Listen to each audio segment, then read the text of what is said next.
Alessio, benvenuto, incontrato a Rock and Roll the Blues. Tu sei uno dei più importanti costruttori di strumenti, fammi vedere. Guarda qua. Aspetta che faccio vedere. Questo è un prodotto che fai tu. Sì, io praticamente porto avanti la tradizione e la cultura del blues, soprattutto nelle piantagioni del Mississippi. Io e mia moglie costruiamo questi strumenti per tenere viva la tradizione, soprattutto nelle zone di Clarksdale, del Mississippi e di tutti i 52 stati d'America. Il blues è nato così, tu quello che vedi, Leandro, oggi sono tutti figli nostri, sono tutti figli del blues, ed è bello che il blues abbia generato il jazz, abbia generato il rock and roll e tanta bella musica che ancora oggi si ascolta, come anche il rock stesso. Voglio farti anche una precisazione: Jimi Hendrix, il più grande chitarrista al mondo, cominciò a suonare con le mitiche cigar box.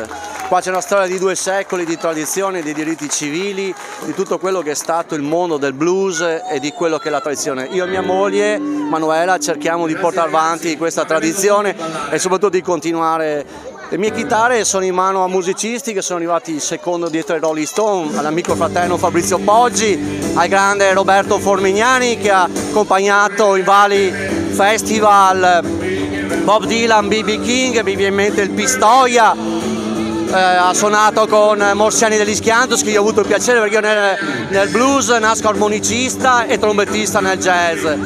E poi Lorenzado del Blues Made in Italy, anzi colgo l'occasione per salutare tutti i fratelli del Blues Made in Italy, in particolare anche i ragazzi dell'Italia Blues Union, l'amico Max Lazzari e tutto lo staff e il presidente del Blues Nazionale, e soprattutto la Blues Foundation, la Ray Charles Foundation, la B.B. King Foundation. Grande Alessio, allora però mi devi fare una promessa, tu suoni l'armonica e dobbiamo fare una jam session assieme. Io questa sera purtroppo l'armonica le ho lasciate a casa, come vedi sono in compagnia anche di un amico musicista, Fabrizio Ruzza. Grande Alessio, grande un caro amico, ti dico solo che 100 delle mie cigar sono in giro per il mondo ed è una bella soddisfazione sia mia che anche della mia signora Manuela, che abbiamo portato avanti questa tradizione, come ti ho detto prima Leandro, e che cos'è per noi il blues.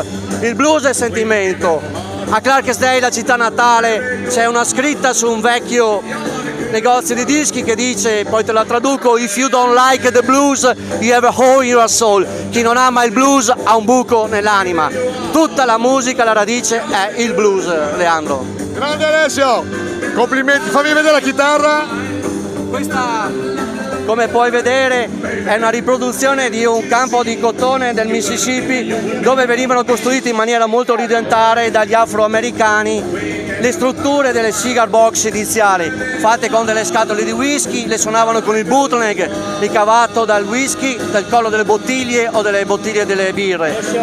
Ecco, dimmi Fabrizio. È un grandissimo armonicista. No, io ho avuto il piacere di ascoltarti in Sweet Home Chicago, devi venire, scusami se te lo dico, un po' di lezioni da me, ti insegnerò a fare il bending alla Paul Smith e alla Sonny Boy Williams. Io ti aspetto volentieri e un giorno suoneremo insieme. Grande, questa la prendo come una promessa.